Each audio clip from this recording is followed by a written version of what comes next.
Sejam todos bem-vindos ao canal Escola Dominical Brasil. Meu nome é Vanderlei Claudiano e eu sou muito grato pelas mensagens que vocês mandam para mim aqui no meu canal, tá bom? Ontem foi muito corrido para mim, tive que preparar algumas mensagens, participar de uma reunião familiar, fazer uma mensagem com a minha família, algumas coisas do chamado da igreja. Então foi muita correria e eu não consegui acompanhar muito bem as mensagens, tá bom?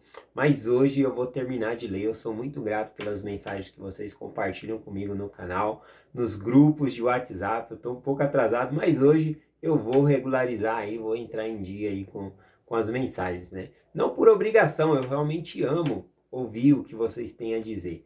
Bom, muito obrigado pela mensagem de vocês. Hoje eu vou estar ouvindo todas essas mensagens. Então continue mandando aí que eu amo, tá bom? Muito obrigado, eu aprendo muito com vocês. Hoje eu vou compartilhar com vocês do estudo do Vem e Segue aqui sobre o dilúvio. O dilúvio, né? A gente parando para pensar, será que foi algo realmente universal, a nível global? Ou foi algo regional que aconteceu ali na área onde Noé estava? O que você acha, né? Então, tem muitas histórias sobre o dilúvio que às vezes as pessoas ficam difíceis de acreditar. Por exemplo, na arca, né? Pelo cumprimento da arca, eu quero fazer uma mensagem sobre a arca, né? Sobre esse barco construído também, vai dar uma mensagem bem interessante. Mas será que coube todos os animais ali? O que você acha, né? Então, eu vou compartilhar um pouquinho sobre isso hoje. Eu vou começar aqui em Gênesis capítulo 7, versículo 11, que diz assim, né? No ano 600 da vida de Noé, no mês segundo, aos 17 dias do mês, daquele mesmo dia, se romperam todas as fontes do grande abismo, e as janelas do céu se abriram. E o versículo 16. E os que entraram na arca, macho e fêmea, e toda a carne entraram, e Deus lhe tinha ordenado. E o Senhor fechou por fora. Olha que interessante aqui, né? Primeiro o versículo que eu compartilhei aqui falou que veio as chuvas, né? Nós sabemos que choveu ali durante 40 dias e 40 noites. Mas não só isso, cita aqui que rompeu-se as fontes do abismo. São águas desconhecidas que nós não conhecemos que vieram à tona. Então, tanto estava chovendo por cima, vindo água caindo por cima, como estava vindo de baixo. Isso fez com que realmente teve um grande dilúvio, tá bom? E o Senhor ordenou todos a entrarem na arca ali. Lembrando que não foi só um casal de cada animal, dos casais limpos ali, pombinhas e outros animais que o Senhor considerou limpo ali, ele colocava ali sete, né? Algumas vezes sete de cada animal ali, dependendo do tipo de animal, tá bom? Sempre oferecia ao Senhor em sacrifício animais que eram limpos, não animais que eram impuros, conforme compartilhado aqui, tá bom? Então, no próprio versículo aqui, eu achei bem interessante, eu quero compartilhar com vocês ainda uma mensagem sobre a arca, sobre essa construção muito boa aqui. E aqui nesse caso falou que o próprio Senhor fechou a arca por fora, né? A porta da arca por fora. E isso dá uma mensagem muito bonita, tá bom? Por que será que o Senhor fechou por fora? Não era Noé que fechou por dentro essa arca, né? Eu quero compartilhar sobre isso essa semana. O versículo 19 diz assim: E as águas prevaleceram excessivamente sobre a terra, e todos os altos montes que havia debaixo de todo o céu foram cobertos. E eu acredito sim que a terra ela teve esse dilúvio universal e foi global. Bom, o próprio versículo aqui diz que todos os altos montes foram cobertos. Na realidade, eu acredito que essa terra aqui ela vai se tornar o reino celestial, né? E ela fez um convênio com Deus, e para fazer um convênio, ela teve que ser batizada. Então eu acredito que no dilúvio foi o batismo da terra. E na segunda vinda de Jesus Cristo vai ser como se fosse o recebimento, né, do Espírito Santo. Ela vai ser queimada como por fogo, purificada e vai se tornar ali o milênio. Então vai ser aí a parte da santificação, né, da terra ali, vai ser muito interessante. Então eu acredito sim que o dilúvio ele foi global, universal, tá bom? Que não foi algo regional ali. Algumas pessoas acreditam que foi regional ali. Tem muitas coisas relativas ao dilúvio que às vezes é difícil de explicar, né? Por exemplo, será que coube todos esses animais na arca, né? nós sabemos que tem um transatlântico que é bem maior do que a Arca de Noé, né? E não caberia todos os animais ali na arca, né? Bom, no momento eu não tenho todas as respostas, mas eu sei que quando nós fazemos nossa parte, o Senhor completa o resto. Então eu não sei como o Senhor... Aliás, o livro de Gênesis, ele não está preocupado em nos mostrar como o Senhor fez, mas sim por que o Senhor fez. Tá bom? Então, por exemplo, por que houve o dilúvio, né? A resposta está na Escritura. Havia muita violência na terra. Era muita guerra, matança, e o povo estava nesse ciclo vicioso aí.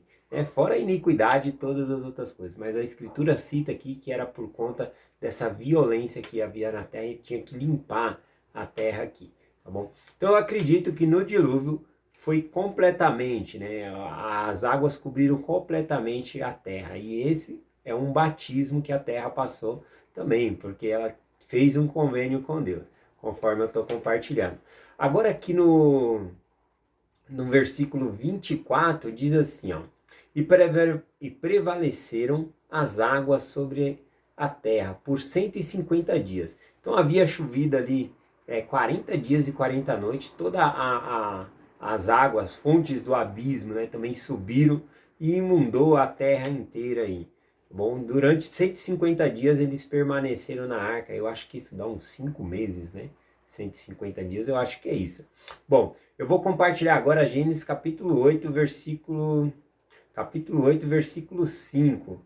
Aqui fala um pouquinho sobre quando as águas minguaram, tá bom? Começaram a baixar. E aqui diz assim, e apareceram o cume dos montes. Então, se começou a aparecer o cume dos montes, é porque realmente o dilúvio foi universal ali, né? Eu interpreto dessa maneira aqui nas escrituras. Bom, muitas pessoas têm problema com essa parte do dilúvio. Na verdade, muitos céticos, ou até mesmo pessoas que não acreditam em Deus, que faziam crítica à Bíblia, né? Eles atacam muito ali Gênesis, né? Do capítulo 1 ao capítulo 11 ali, a história da arca de Noé, o dilúvio. Né? Não existe assim provas arqueológicas que foi realmente universal, tá bom? O dilúvio. Mas existem muitas evidências, né? Mas nós não temos que acreditar por conta de evidências. Aliás, Deus ele não está preocupado em deixar evidências para nós. Realmente Ele quer que nós creiamos por meio de nossa fé, que nós confiemos nele, tá bom? Então, embora possa vir alguma coisa aí, a gente tem que estar centrado. Bom, mas só compartilhando um pouquinho sobre isso, sobre o dilúvio, tá bom? Muitos céticos, muitas pessoas que criticam ali como ateu, que não acredita realmente e são fervorosos ali em criticar a Bíblia, em falar que tudo isso é uma loucura. E eles falavam até mesmo que a história do dilúvio é uma história para criancinha, né? Era uma história para criancinha ali, né? Não, o autor da Bíblia inventou essa história. Só que o que acontece? No século XVII, até o século XVII, eles falavam isso, né? Que a história do dilúvio era uma história inventada para criancinhas ali, né? E que foi publicada ali no autor da Bíblia, colocou ali. Bom, o que acontece? Depois do século XVII, começou-se a ter descobertas sobre dilúvio em várias partes do planeta, tá bom? História de tradições e culturas em vários povos, tá bom? Então eu quero compartilhar um pouquinho sobre esses relatos, né, Inclusive, esses relatos são relatos mais antigos do que a própria Bíblia, né? São relatos de dilúvio que existiu antes da época de Abraão, né? Então, são vários povos diferentes e eu vou compartilhar um pouquinho dessas histórias aqui com vocês, tá bom? Então, só para falar sobre essas várias culturas, etnias, né? E aí é o que eu trago também, que eu acredito que é uma evidência que o dilúvio ele foi universal, porque vários povos de lugares diferentes, né? Na África, na China, nos lugares que são desertos, lugar que eram montanha, nos lugares que são pessoas que vivem ali no litoral, perto do mar, todos esses contam uma história, tá? Povos antigos ali contam a história de que houve um dilúvio universal, que eles tiveram que construir barco e entrar dentro desse barco, tá bom? Então, compartilhando um pouquinho sobre isso, o que eu acho que aconteceu na verdade, né, sobre isso? Por que tem tantas histórias assim? Porque essas histórias, elas diferem uma das outras ali, embora fala do dilúvio, mas nem todos vai falar que é o Noé, né? Que é o Noé da Bíblia que nós conhecemos. Então, você já brincou ali de telefone sem fio? Talvez as pessoas mais novas nunca brincou com isso, mas é uma fila de gente e a primeira pessoa da fila vai falar uma frase. Não precisa ser uma frase muito longa nem muito complicada. E ele vai falar essa frase no ouvido daquela pessoa, aquela pessoa vai falar para outra, e aquela vai falar para outra, e aí quando chegar no final, aquela última pessoa vai vir e vai repetir a frase que foi falada. E é incrível que a frase que foi dita no começo, quando chega no final, ela está diferente.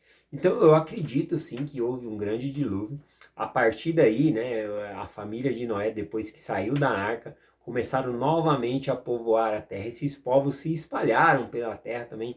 Vou compartilhar essa semana sobre a Torre de Babel, a espalhação aí do povo, né, sobre a terra. Então eles levaram essa história consigo. E cada um foi adaptando ali de alguma maneira, como se fosse esse telefone sem fio. Lembrando dessa brincadeira telefone sem fio, essa semana eu estava escrevendo, né, sobre a mensagem que eu estou compartilhando para deixar na descrição do vídeo.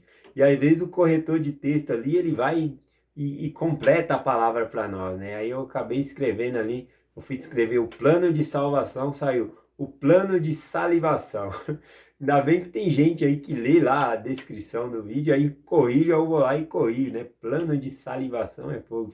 Outra pessoa também estava compartilhando comigo, que estava escrevendo no grupo da família lá, né? O esposo tomou a injeção ali, né? Na veia, né? Ela foi escrever lá no grupo para a família saber, ter notícia. Aí o corretor de texto, na hora de colocar veia, colocou véia. Aí falou que o homem tomou injeção na veia. Ficou toda estranha a frase, eles riram demais lá. Mas assim como o corretor de texto, né? Ele faz essas bagunças às vezes aí com a frase que eu estou mexendo, ou outras pessoas, talvez já aconteceu com você. Essa brincadeira telefone sem fio também acontece, né? Fala uma frase e depois espalha como outra. Então, em várias culturas, em vários lugares, em várias nacionalidades, tem essa história do dilúvio, tá bom?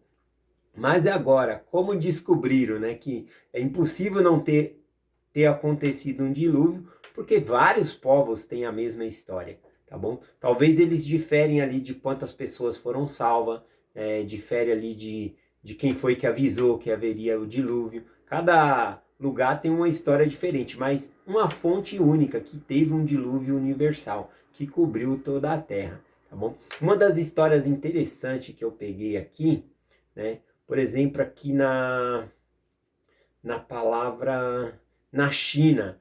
A China, a letra que representa a palavra oceano, ela é um desenho, né? E o desenho que é feito da palavra oceano, ela é representada por um vaso, ou seja, um barco, vaso ou barco, a palavra oito e também a palavra, deixa eu pegar outra palavra aqui, pessoas, né? Então, se eu fosse traduzir essa palavra oceano pela China, ficaria basicamente eu dizer barco 8 pessoas, ou seja, a história de Noé, né, que foi por um barco foi salvo 8 pessoas. Então olha que interessante, um pouquinho aí na cultura de cada lugar a gente consegue observar um pouco sobre isso, né? Ó, dentre as histórias que eu estava observando aqui, uma das mais famosas sobre o dilúvio é sobre Gilgamesh, tá bom? Gilgamesh, ele se encontra com um homem chamado Upinatsi, eu não sei falar direito o nome desse homem, mas esse Uninatsi, ele conta que ele sobreviveu ao dilúvio, tá bom? Que o Deus deles, né? O que acontece aqui? Aí tem um paralelismo. E aí o que acontece sobre os críticos, né? Que antigamente falavam, não, a Bíblia é uma história para crianças dormir, né? A Arca de Noé ali é uma história para criança, hein? Aí após descobrir que várias culturas, né? Tem a história do dilúvio, aí fala, não, aí tá vendo? A Bíblia copiou, né? Plagiou ali outras histórias, né? Então a Bíblia... Então olha só como eles vão mudando de estratégia aí, tá bom? A respeito para querer depreciar a palavra de Deus aí. Mas eu acredito que a Bíblia ela é a palavra de Deus. Bom, enfim, Falando aqui sobre, eu peguei essa história porque ela é bem interessante aqui para fazer um contexto sobre o dilúvio que foi contado pelo Upinapsi, né? Na história de Gilgamesh, né? Gilgamesh que se encontrou com esse homem e ele conta para ele. E aí eu fui fazendo um paralelismo das duas histórias aqui. Por exemplo, na história do dilúvio do Senhor, Deus escolheu Noé, né? E escolheu Noé porque ele era justo, ele e sua família eram justos, então o Senhor queria salvar. O Senhor teve o dilúvio por causa da violência da terra, por isso que ele fez vir o dilúvio. Já na história de Gilgamesh aqui, né, o Deus ali, os deuses, né, ele pegou e planejaram esse dilúvio para matar todas as pessoas. Só que teve um dos deuses que traiu aqueles deuses lá e contou para esse Upinapsi, né, para ele fazer um barco para eles navegar. O barco que é mencionado que ele deveria fazer era de 70 metros de altura com 7 andares. E era uma caixa, era literalmente uma caixa, né? Então, eram para eles entrar dentro dessa caixa ali, para eles salvo. E várias pessoas entrou dentro dessa caixa, levando semente, animais, né? Já na história de Noé, realmente é um barco feito, né? Na verdade, nós chamamos a arca, né? A arca de Noé. E é muito interessante essa palavra aqui já no Velho Testamento, que essa palavra arca, ela significa a mesma coisa que quando a mãe de Moisés, ela pegou um cesto ali, né? E colocou betume, né? No cesto para não entrar água e colocou Moisés no rio. Então a mesma arca, ou seja, a arquinha de Moisés, também tem a arca de Noé ali, que é a mesma palavra no hebraico, tá bom? Algo curioso aí para nós. Então, na história de Noé, não, já é feito um barco e ele é betumado, né, com betume por dentro e por fora aí para vedar, né? Já na história de Gilgamesh não conta esses tais detalhes, não. Outra coisa também, na história de Gilgamesh aqui, conta que eles fizeram esse barco deles, essa caixa quadrada, em 7 dias e havia 7 andares. Já a Arca de Noé, ela teria 3 andares, né, 3 compartimentos diferentes, e demorou-se ali 120 dias para se fazer a arca.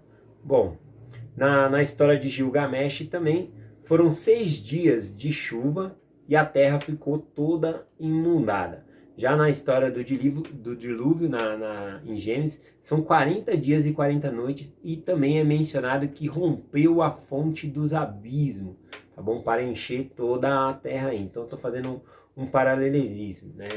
Uma comparação. Na história aqui do Gilgamesh, ele quando vai sair da arca ali, né, para ver se tinha terra, ele lança primeiro uma pomba no ar, né, a pomba volta porque não acha lugar, igual a história de Noé lá, né?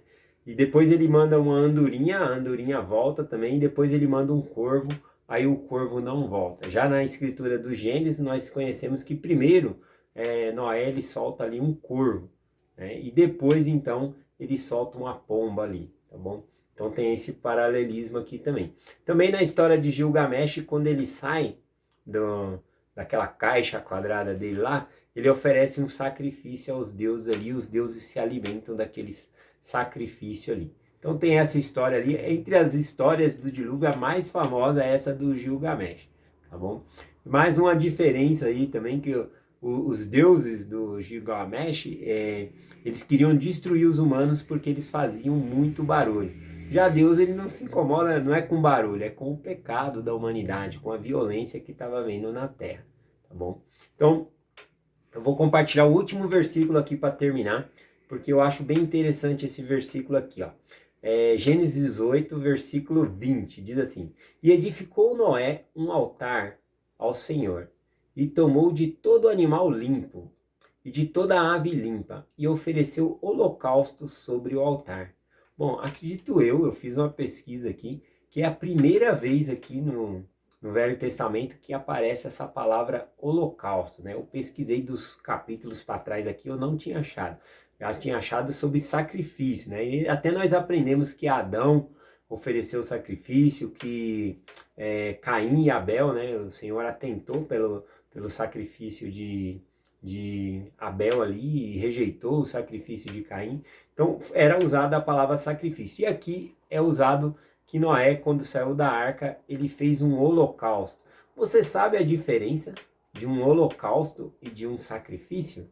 Bom, vou compartilhar com vocês, tá bom? Não está no guia de estudo das escrituras, são estudiosos que estudam e compartilham essas coisas e eu quero trazer para vocês. Bom, o sacrifício, quando é feito ali no altar, ele é feito o derramamento do sangue ali, mata o animal, mas parte daquele animal, aquela pessoa que está fazendo o sacrifício, ele vai tomar para si e ele pode comer, tá bom? Então o sacrifício, parte daquilo ele come, ele utiliza a parte do animal, a outra parte que ele não come, ele vai colocar no altar ali e acender, né, o fogo ali e vai consumar o resto, queimar. Né? Tal como a Páscoa judaica, né? Quando os filhos de Israel foram ser libertados, eles fizeram ali o cordeiro, né? Eles comiam e o que não podia sobrar nada, não podia quebrar um osso e o que sobrava eles tinham que queimar tudo, né? Tá bom? Então esse é a parte do sacrifício. E o que é o holocausto? O holocausto, diferente do sacrifício, ele é queimado inteiro, tá bom? Ele não tem a parte da pessoa que está oferecendo, ou seja, é uma entrega total. A pessoa não vai receber parte daquilo, tá bom? Então nós aprendemos aqui na história de Noé, a primeira vez que aparece essa palavra holocausto aqui, tá bom?